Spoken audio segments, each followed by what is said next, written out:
Werewolf Ate Me Alive.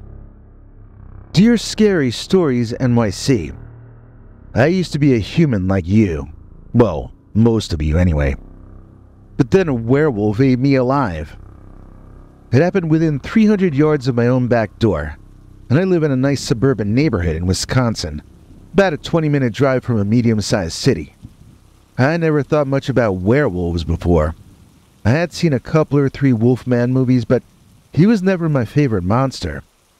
I liked Dracula and the Frankenstein monster. To me, the Wolfman was only slightly more interesting than the Mummy. I mean, Wolfman seemed kind of nerdy to me. He had his shirt tucked in and he always seemed to have kind of a belly. Plus, walking around on your tiptoes doesn't seem like an intimidating thing to do if you ask me. So when I got tackled on my usual walk home through the local woods, a walk I had made over 100 times before, I was not thinking werewolf. I figured it was one of my old school friends playing a trick on me. I was in my mid-20s by that point, but I had never moved from my childhood home, and I still had a lot of the same friends I had when I was 5 years old. So at first I just rolled with the tackle, and we went into the bushes, then down a hill, before I could even get a look at who was doing this to me. I had a list of names in my head though, I'll tell you that much. So when we finally rolled to a stop, and the other guy started chomping down on my shoulder, I was at a complete loss as to what was going on. Now, I'm not going to go into too much detail here out of respect for the fact that YouTube doesn't like it to get too gory or whatever, but this was a dog-headed man who was doing this to me. I went into an immediate state of shock, as this dogman knew where to bite, and I had no chance as soon as it started. It was checkmate from the first move, basically. I noted that he had clothing on, although there was nothing about his outfit that gave away to me who he was. It was a male. He had jeans on that were torn at the bottoms. He had bare feet which were hairy and clawed, and yes, just like in the movies, he seemed to walk on his tiptoes. In real life, though, it was far more intimidating than in the movies. I kept trying to get away. He kept catching me and throwing me back down on the ground. His shirt was torn and filthy. He had fur poking out of holes in it all over. His head was mostly like a dog head, but not exactly. It was a little too tall of a face to be a canine, and it had too much of a forehead, too. But the snout and the nose were like a wolf or a dog, and I'd say the same thing about the pointed ears up on top. You see, I had plenty of time to observe all this as the dogman threw me to the ground, and I watched him eat me alive. When I closed my eyes, I felt and saw the strangest things. I was in a tunnel, a colorful tunnel, made of light and happiness. At the other end of it, I saw my parents and my grandfather. I saw every pet I ever had, and they were all waiting for me. But when I reached the end of the tunnel, I saw they all looked angry.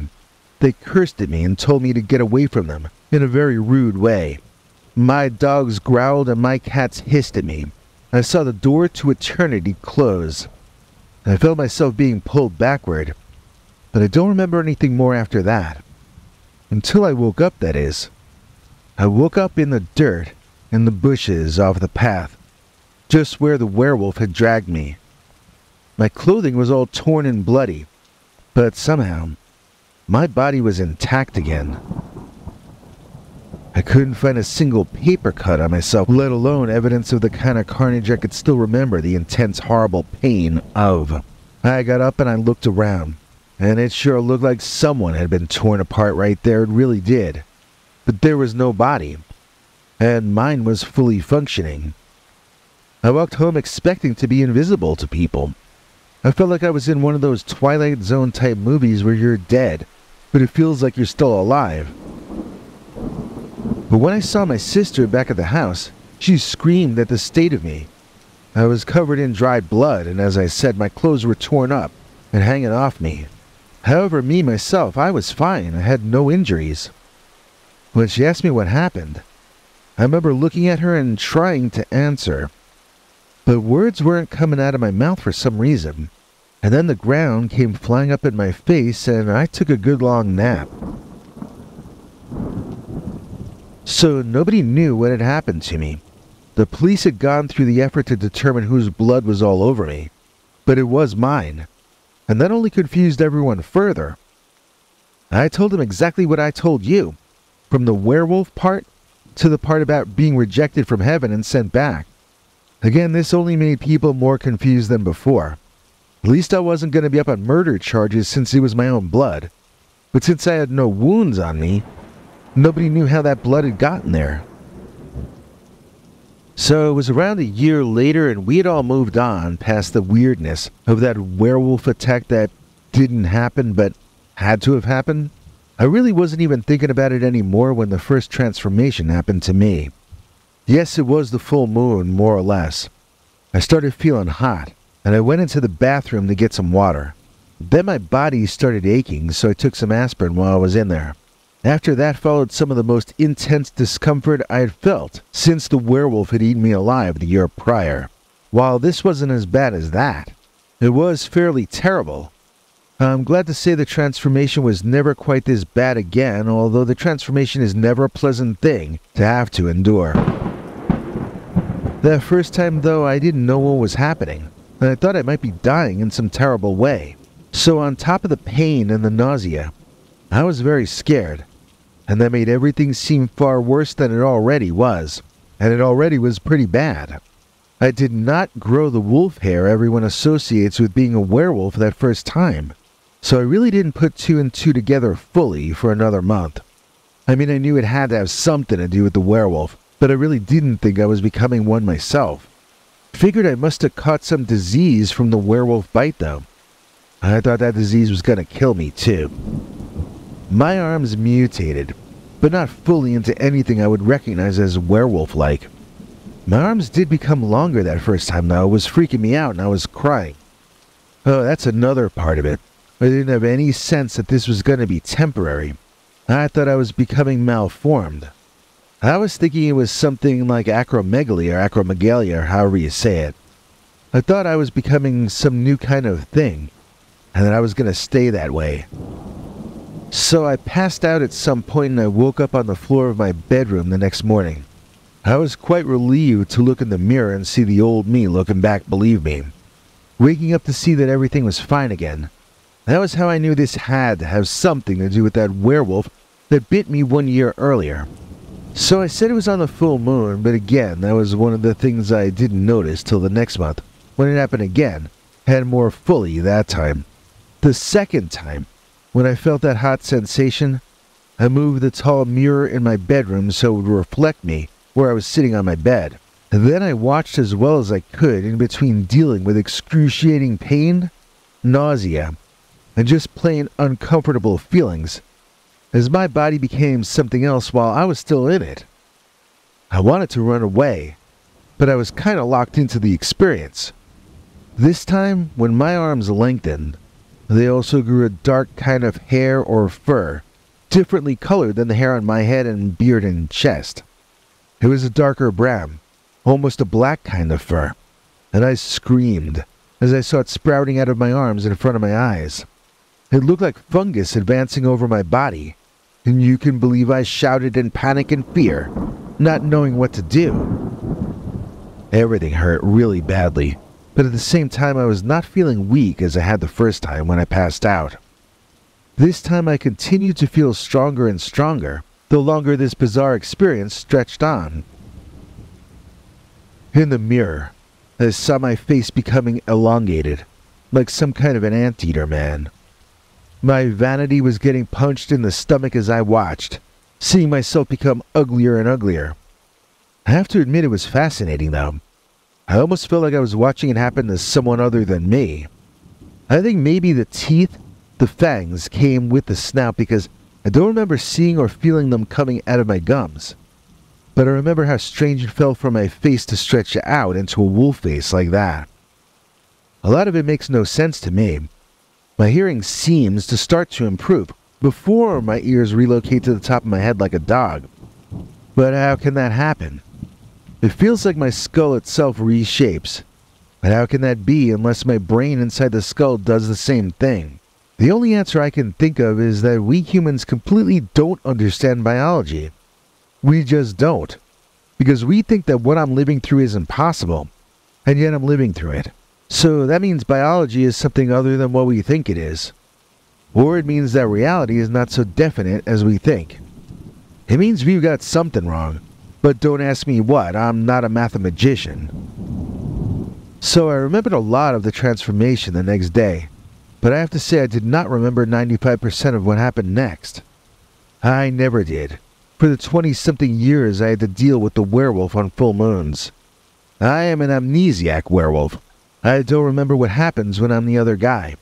This is one reason I still lock myself in my basement when it's the full moon, even though I haven't transformed for almost 5 years now. So that first time I burst out of the house as a werewolf and proceeded to do things I would never remember doing. I woke up in a tree outside of our backyard and I twisted my ankle climbing down from it. Not much of an athlete in human form, and I'd never climbed a tree in my life before that. Coming home human again the next morning is one of the great treats of being a werewolf. I don't allow myself this any longer, as I said, but one time is all I need to savor the memory. There's a sense of relief at surviving, at returning to human life. There's also a glow, an energy, that's impossible to describe. You've just spent hours doing things that no human being could ever do. Even though you don't remember it with your head, your body remembers, and it feels great. It feels amazing. The healing abilities of the werewolf are nothing to sneeze at either. It took maybe 5 or 10 minutes for my ankle to feel better when that should have taken more like a week. It's a real high. It's a real up feeling. I'm trying to think of what to compare it to, but it's not like caffeine. It's not jittery. It's very energetic though. It's exhilarating. Or post-exhilarating maybe. It's an afterglow beyond all other afterglows. I had told my sister about my incident the month earlier, but I hadn't gotten into much detail because I didn't want her to be frightened. In the great mood I was in at this moment though, I wanted to tell her everything. I checked the time and she should have gotten home from her night shift an hour or two before. Sometimes she stayed up and sometimes she went straight to sleep, so I walked by her room to see if she was still among the waking. Well, she wasn't in her room. She hadn't gotten home from work yet. That was really strange. And then I remembered that she sometimes took the same path through the woods to get home. The same path where 1 year earlier, I had been attacked. Panicked, I ran back outside and walked the path through the woods, until I found her. She was passed out in some bushes, her clothing torn, covered in blood. I could find no obvious injuries on her, but she must have lost a lot of blood. I called for an ambulance on my cell phone and waited for her to wake up. When the medics arrived, my sister had just awakened. She was confused and she kept saying spooky things like, "I died last night," and "My own mother rejected me from heaven." I experienced a sickening sense of déjà vu. I knew what had happened to my sister, and of course now I knew what I had done the night before as well. So now there are 2 werewolves in our family. I lock myself in the basement when the full moon comes around. And my sister locks herself in the attic.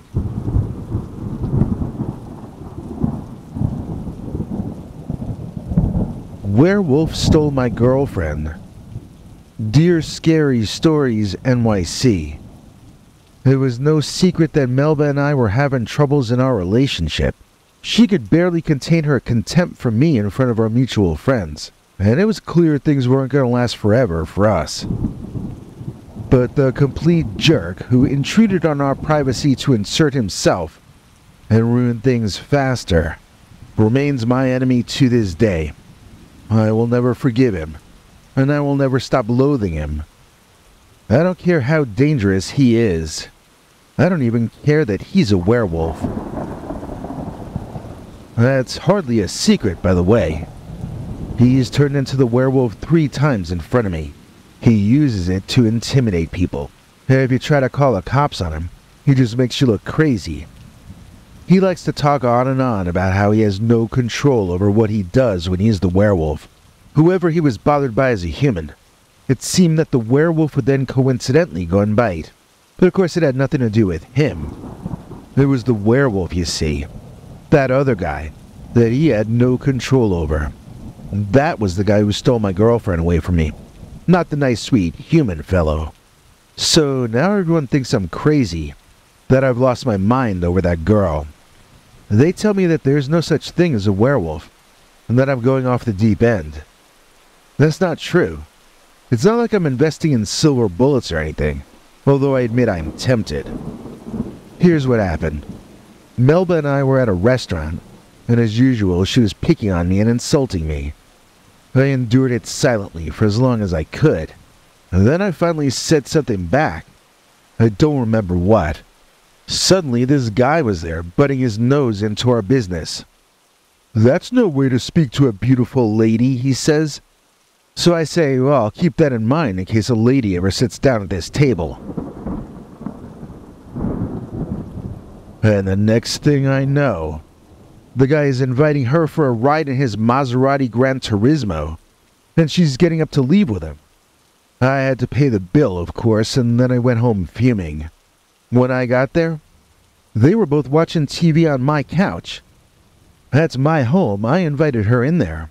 When I reminded her of that, this guy transformed into a werewolf. A real monster. His body became really long. His torso, I mean. And his head was brushing up against the ceiling. He grabbed me with both his hands, and these long, sharp dog claws were now slicing into me. On both sides.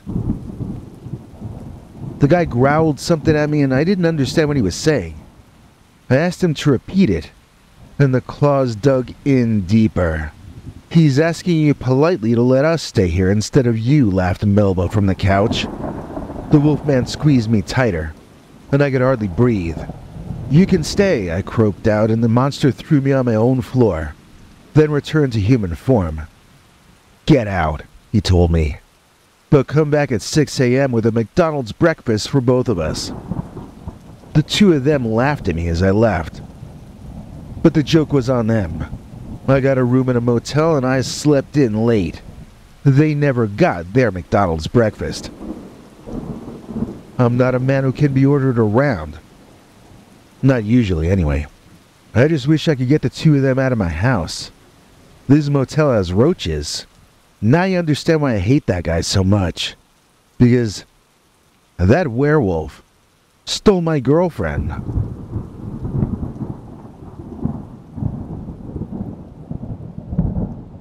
Scary beanie, never want my needs.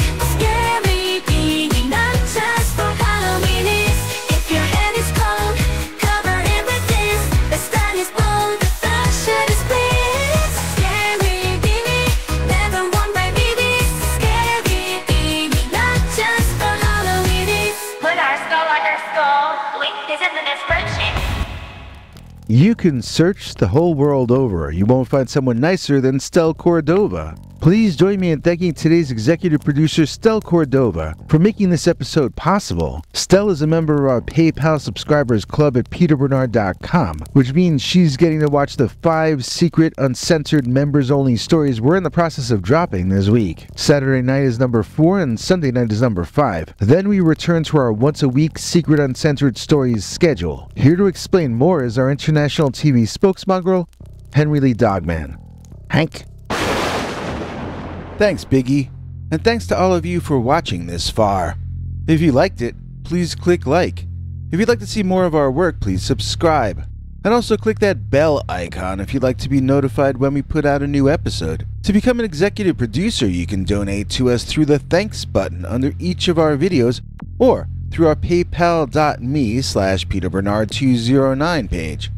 To receive cool perks like secret uncensored Dogman episodes far too wild to ever run on this channel, you can become a YouTube channel member by clicking the join button, or join our PayPal subscribers club at peterbernard.com. Joining either at the $3 a month level or above gets you access to our over 25 hours of secret uncensored Dogman stories available nowhere else. Do you have a scary story about Dogman or some other kind of high strangeness that happened to you? Let us know by emailing us at scarystoriesnyc@gmail.com or by leaving us a voicemail message at 804-LSCARY.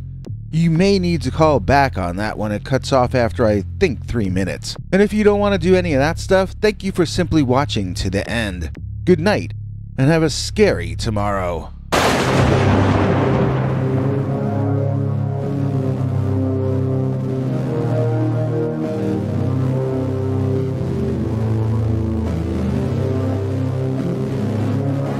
Come back for more scary stories.